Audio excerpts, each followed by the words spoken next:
J'étais donc ainsi entré les pieds et les poings liés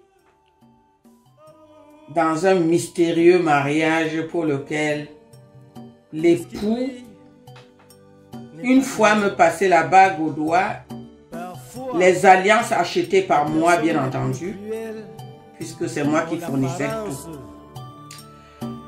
Une fois me passait l'alliance au doigt, pour lui, c'était à croire que je devais voir du cinéma et entendre des histoires les plus terribles.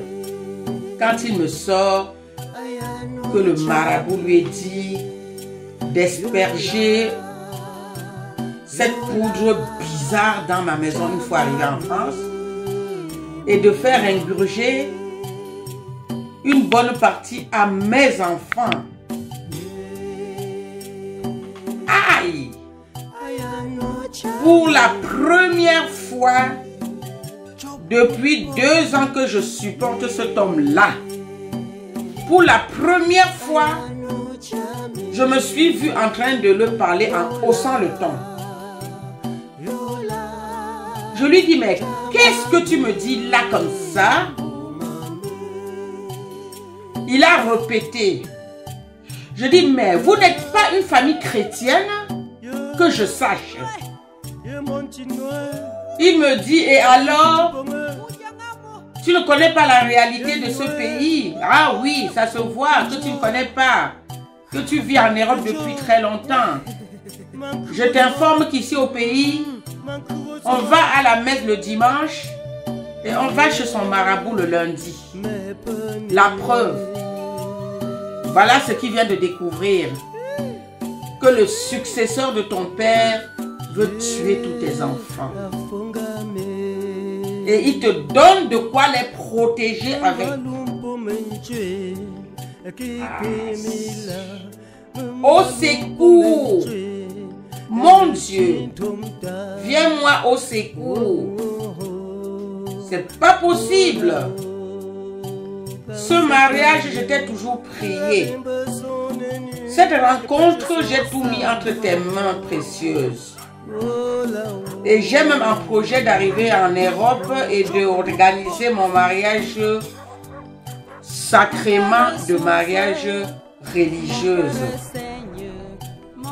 Et je connais que la foi en Dieu et les pratiques occultes ne font pas deux ménages ensemble.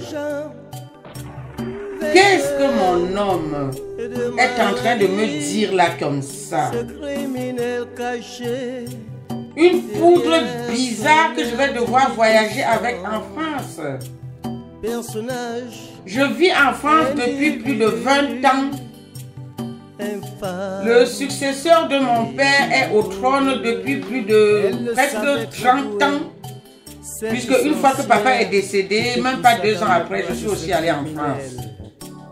Donc ça voudrait dire qu'en partant en France, le successeur de mon père était déjà au trône.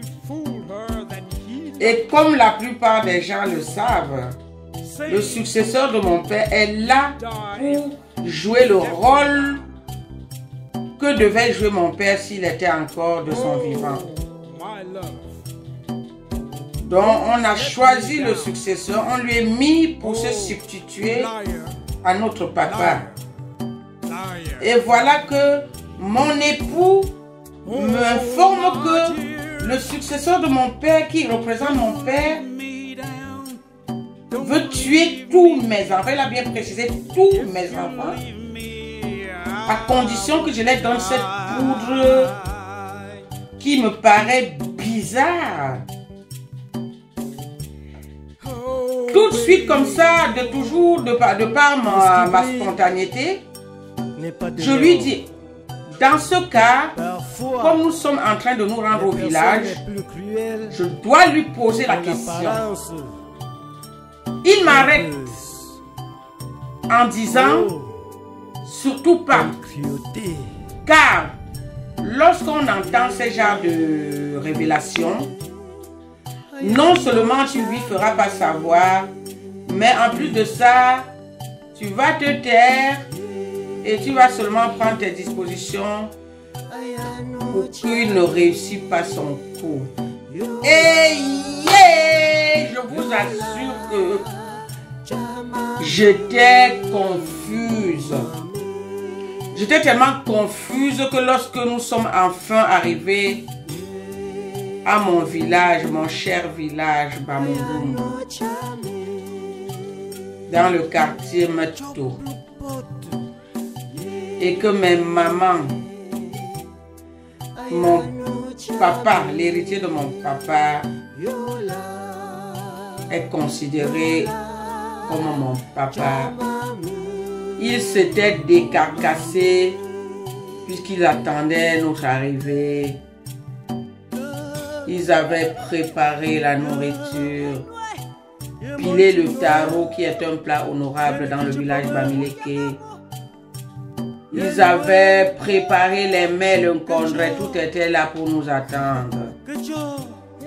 L'héritier de mon père disait que je suis la première fille qui se marie depuis qu'il a accédé à la succession de notre papa. Et il se devait d'être à la hauteur. Donc il y avait une semaine de ça qu'il avait pris toute la délégation pour aller à Mbalmayo pour mon mariage. Avec toute la délégation. Et une semaine après, j'ai fait le voyage pour aller les dire au revoir. Sauf qu'en chemin, mon époux nouvellement marié m'informe d'une nouvelle que j'ai toujours ça au bord de ma langue. J'ai toujours ça en esprit. Nous arrivons, même en saluant mes parents, en saluant ma famille qui s'était déplacée pour nous attendre notre arrivée. Je vous assure, je forçais la courtoisie. Hein. L'hypocrisie n'étant pas dans ma nature, à tout moment, j'avais envie d'appeler de côté, seul à seul, l'héritier de mon père pour lui poser la question de ce que mon mari venait de m'informer le concernant. Mais comme mon mari m'avait dit cette information tout en m'interdisant de demander à mon père et que ça ne se faisait pas de lui demander quand on apprenait ce genre de nouvelles. Aïe, aïe, aïe, aïe, aïe, aïe, aïe, aïe, aïe, aïe, aïe. Aïe, aïe, aïe, aïe, aïe, aïe, aïe, aïe, aïe, aïe. C'est ça qu'on appelle se marier et passer un séjour de noces. Depuis Limbé, je suis tombée malade. Maintenant, je suis en train d'aller dire au revoir à mes parents. On m'apprend une nouvelle les plus affreuses.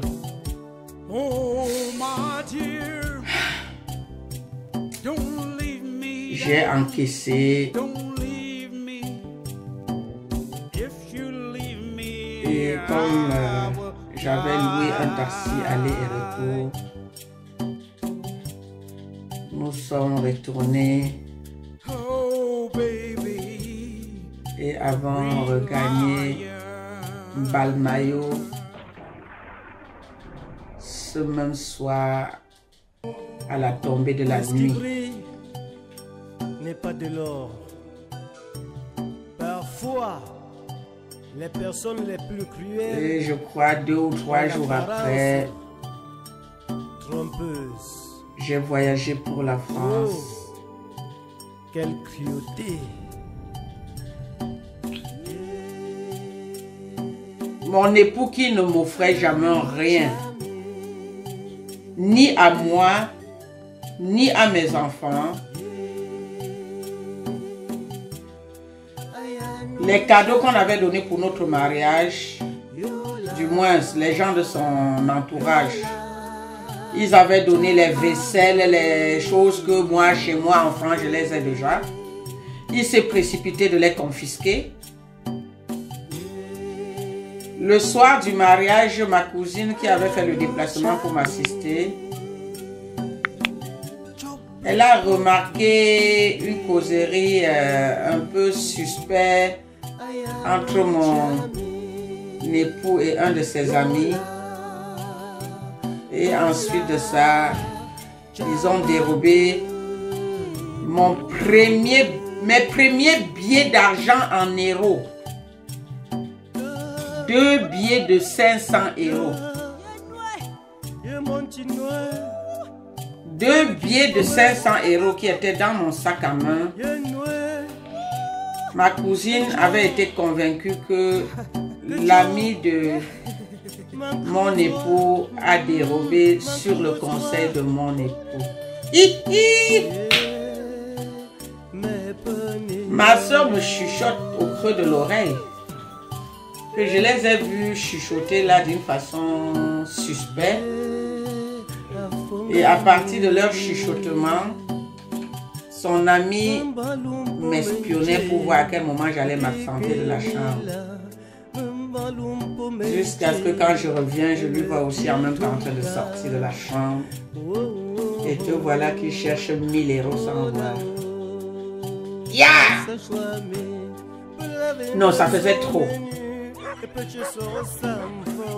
Ça faisait trop. J'étais déjà comme ça là. De tout ce que je subis depuis à peine une semaine que je m'étais mariée. Au jour J, nous nous sommes retrouvés à l'aéroport. Voilà un détail important à savoir. Puisque mon époux m'avait dit que j'étais malade parce que j'étais enceinte et que j'étais enceinte des triplés. J'ai dit, je vais quand même annoncer la bonne nouvelle à tes parents avant de quitter pour qu'ils sachent que Dieu a béni notre mariage. Alors faisons ceci. Partageons la responsabilité de les annoncer la bonne nouvelle. Tu veux annoncer la bonne nouvelle à ton père ou à ta mère? Il me dit, je vais annoncer la bonne nouvelle à mon père. Et moi, je dis, ok, je l'annonce alors à ta maman. Et je rejoins sa maman dans sa chambre. Et je lui prends par la main. Et je lui annonce que je suis enceinte.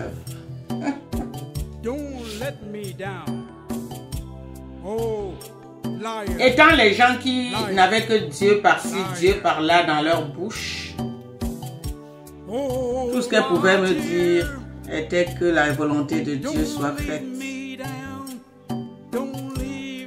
Le lendemain, je vois que papa me regarde et ne me dit rien. Qu'est-ce que j'attendais de lui? J'attendais une petite félicitation. Moi, je pose la question à mon époux que me tient. Papa est-il au courant que je suis enceinte? Il me dit non, je lui ai rien dit. J'ai dit, ah bon? Et pourquoi? Parce que je ne connais pas comment lui dire cela. Ah bon, mais arrête aussi d'être trop chelou. Les personnes les plus cruelles. Depuis quand on doit être gêné d'annoncer une bonne nouvelle? Trompeuses. Alors j'irai alors le faire à ta place. C'est comme ça que je rejoins le papa au salon et que je lui annonce que je suis enceinte. Et tout comme son épouse,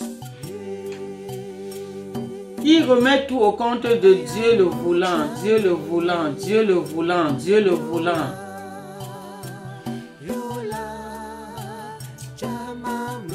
Donc lorsque j'allais regagner la France, me voilà à l'aéroport Simalin à Yaoundé.